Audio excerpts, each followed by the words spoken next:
በምድር ላይ እጅግ በጣም የሚያስፈራውና የሚያስጨንቀው ነገር የእግዚአብሔር ዝምታ ነው።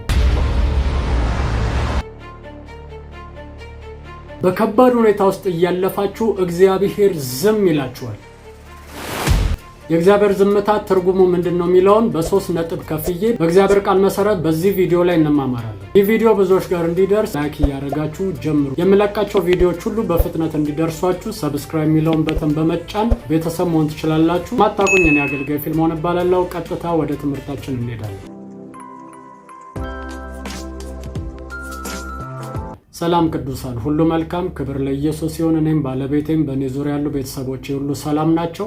የእግዚአብሔር ዝምታ በምድር ላይ ካሉ ነገሮች እጅግ በጣም የሚያስፈራና የሚያስጨንቅ ነገር ነው። ለምሳሌ አስቡት፣ ያገባችሁ ሰዎች ሚስታችሁ ወይም ደግሞ ባላችሁ እቤት ስትገቡ ስታወሩ ባይመልስላችሁ፣ ያላችሁበትን ሁኔታ ስትነግሩ ዝም ቢላችሁ፣ ምንም አይነት ምላሽ ባይሰጣችሁ የሚሰማችሁን ስሜት አስቡት። የእግዚአብሔር ደግሞ ከዚህ ሁሉ እጅግ በጣም ያስፈራል፣ ያስጨንቃል። አብዛኛው ክርስቲያን እግዚአብሔር ለምን ዝም ይለኛል ብሎ እጅግ በጣም ይጨነቃል። ነገር ግን እግዚአብሔር ዝም ሲላችሁ ስላላያችሁ ወይም ደግሞ ስለማያውቃችሁ አይደለም። እግዚአብሔር ዝም ያለበት ራሱን የቻለ ምክንያት አለው፣ ትርጉምም አለው። እነዛን ትርጉሞች አሁን እናያለን። የመጀመሪያው የእግዚአብሔር ዝምታ ትርጉሙ ምንድነው ካላችሁኝ፣ እያለፋችሁበት ያላችሁትን ሁኔታ ግዴታ ማለፍ ስላለባችሁ እግዚአብሔር ዝም ይላችኋል። ይህንን ለምን አልከን ካላችሁኝ፣ መጽሐፍ ቅዱስ ላይ ሄደን እናያለን። ኢየሱስ ክርስቶስ እጅግ በጣም የተጨነቀበት የተረበሸበት ጊዜ የቱ ነው ካላችሁኝ፣ መስቀል ላይ ሊሰቀል በነበረበት ጊዜ ነው። የደም ላብ እስኪያልበው ድረስ በእግዚአብሔር ፊት ሲጸልይ ነበር። በጣም የሚገርመው ነገር እግዚአብሔር ጸጥ ነው ያለው ኢየሱስን። በመስቀል ላይ አንድ ቃል ተናገረ። አምላኬ አምላኬ ለምን ተውከኝ ብሎ ተናገረ። ስለዚህ እግዚአብሔር በዛ ሁኔታ ውስጥ ሆኖ ዝም ብሎት ነበር። ለምን ካላችሁኝ፣ ግዴታ ያንን ሰዓት ፈጽሞ ማለፍ አለበት። ያንን ነገር ካላለፈው በሞቱ የሚወለዱ ሰዎች የሰው ልጆች ኃጢአት አይደመሰስም። ስለዚህ ኢየሱስ ያንን ዋጋ መቀበል ስላለበት እግዚአብሔር ጸጥ ብሎታል። ሌላም ፓርት ላይ አይታችሁ ከሆነ እስጢፋኖስ እየተደበደበ እያለ ኢየሱስ ክርስቶስን ቆሞ አየዋለሁ ብሎ ሲናገር ነበር። ነገር ግን ኢየሱስ ክርስቶስ መጥቶ ሲያስጥለው አታዩ፣ ጸጥ ነው ያለው። ለምን? እስጢፋኖስ በዛ ሁኔታ ውስጥ ማለፍ ግዴታ ስለነበረበት ማለት ነው። ሌላም ፓርት ላይ አይታችሁ ከሆነ ያዕቆብ ሲገደል እግዚአብሔር ዝም ነበር ያለው።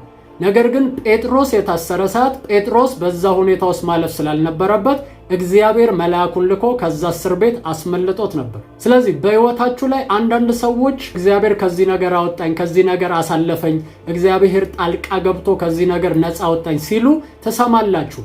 እናንተ እያለፋችሁበት ያለው ተመሳሳይ ሁኔታ ነው እነሱንም ያጋጠማቸው። ነገር ግን እግዚአብሔር ጣልቃ ሲገባላቸው ምስክርነት ትሰማላችሁ። በእናንተ ሕይወት ላይ ግን እግዚአብሔር ጸጥ ብሏል። ለምንድን ነው ይህ የሚሆነው እያላችሁ ታለቅሳላችሁ።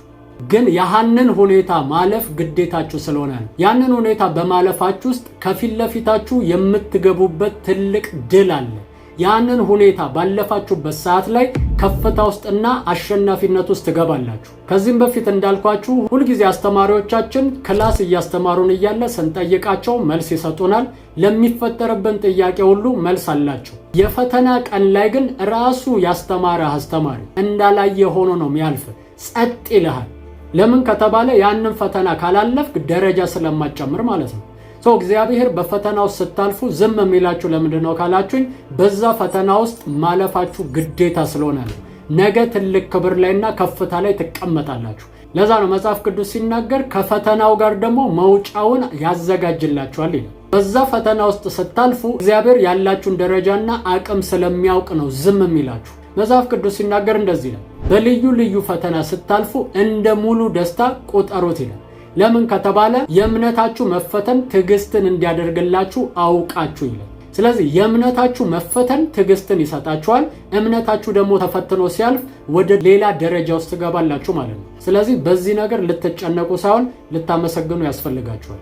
ሁለተኛው እግዚአብሔር እኛን ዝም የሚልበት ምክንያት ምንድነው ከተባለ ምቹ ከሆነ ሁኔታችን እንድንወጣ ስለሚፈልግ ነው።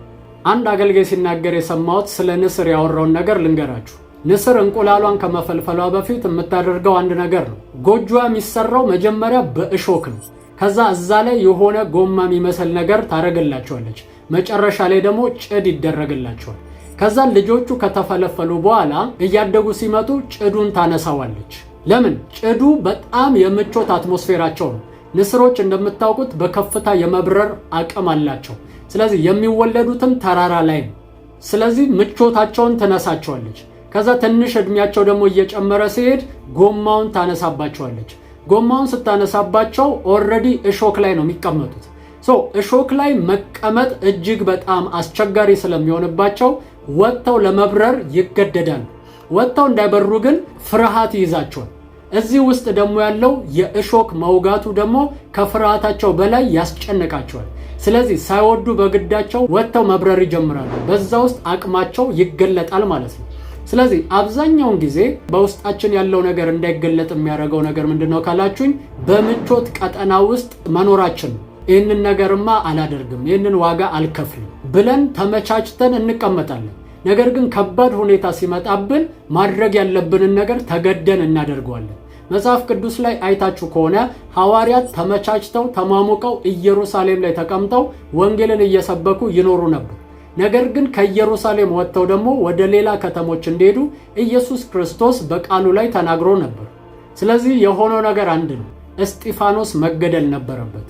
እስጢፋኖስ ሲገደል ወደ ተለያየ ሀገር ተበተኑ።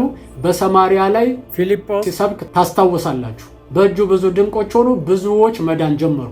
ውስጡ ላይ ያለውን አቅምና ወንጌል ለብዙዎች ማድረስ ጀመረ ማለት ነው። ስለዚህ እግዚአብሔር ከኮምፈርት ፕሌሳችሁ እንድትወጡ የሚያማችሁ ነገርና ከባድ ሁኔታ ውስጥ ዝም ብሎ ይተዋችኋል። ስለዚህ ሁለተኛው ምክንያት ደግሞ ይሄ ነው ማለት ነው። ሶስተኛውና የመጨረሻው ምክንያት ምንድነው ካላችሁኝ፣ ያላችሁበት ህይወት እግዚአብሔርን የሚበድልና ደስ የማያሰኝ ከሆነ እግዚአብሔር ጸጥ ሊላችሁ ይችላል። አንዳንድ ጊዜ ቤተሰቦቻችን ስናስቸግር መጥፎ ነገር አርገን ሲያዩን ጸጥ ይሉናል። ጸጥታቸው ራሱ ከመገረፍ ያማል። ለምንድነው ጸጥ የሚሉን ካላችሁኝ፣ ያደረግነው ነገር በእነሱ ፊት አስከፊና መጥፎ ስለነበረ ነው። ስለዚህ እግዚአብሔርም አባታችን ነው። በህይወታችን ላይ እሱን የሚያስከፋና የሚያስቀይም ነገር እያደረግን ስንንቀሳቀስ እግዚአብሔር ጸጥ ማለትን ይመርጣል። ስለዚህ በዚህ ሰዓት ህይወታችንን ልንመረምር ያስፈልገናል። ለምንድነው እግዚአብሔር ዝም ያለኝ? ምን አይነት ህይወት ላይ ነው ያለሁት? እግዚአብሔርን በምን በድያለሁ ብለን ህይወታችንን ቼክ ልናደርግ ያስፈልጋል። ህይወታችንን አይተን ችግር ካገኘን እግዚአብሔር ፊት ልንወድቅና ህይወታችንን ዳግም ልናስነሳ ወደ መልካም መንገድ ልንመለስ ያስፈልገናል ብዬ እመክራችኋለሁ። ይህ ቪዲዮ እንደባረካችሁ አምናለሁ። ጌታን መቀበል የምትፈልጉ ሰዎች ይህንን ጸሎት ከኔ ጋር ከጸለያችሁ በኋላ መጨረሻ ላይ በሚቀመጠው ስልክ ቁጥር ጌታን ተቀብያለሁ መማር ፈልጋለሁ እያላችሁ ሜሴጅ ትልኩልኛላችሁ። እኔ የምለውን በማለት ኢየሱስን ወደ ህይወታችሁ ጋብዙት። እግዚአብሔር አምላክ ሆይ ዛሬ ወደ አንተ ስለጠራኝ አመሰግናለሁ። እግዚአብሔር ሆይ እኔ ኃጢአተኛ ነኝ። ኃጢአቴን ይቅር በለኝ፣ መተላለፌን ደምስስልኝ። ክቡር በሆነው በልጅ በኢየሱስ ክርስቶስ ደም ከኃጢአቴ ሁሉ አንጻኝ። እግዚአብሔር ሆይ ዓለምን፣ ሰይጣንን፣ ሥራውን ክጄአለሁ። ጌታ ኢየሱስ ክርስቶስን የሕይወቴ አዳኝና ጌታ አድርጌ ተቀብያለሁ። ኢየሱስ ክርስቶስ ከሙታን እንደተነሳ በልቤ አምናለሁ።